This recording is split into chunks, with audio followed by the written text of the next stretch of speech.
11. My major is accounting. My favorite subject in English. I study English because I want to learn more about this language. There are 4 people in my family. There are father, mother and sister.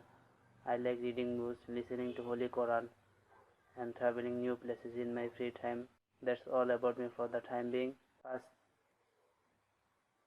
usually wake up at 5 o'clock. The first thing I do is check my phone. Then I brush my teeth and wash my face and take ablution. Then I say prayer at mosque. After that I go for a walk and come back home after an hour.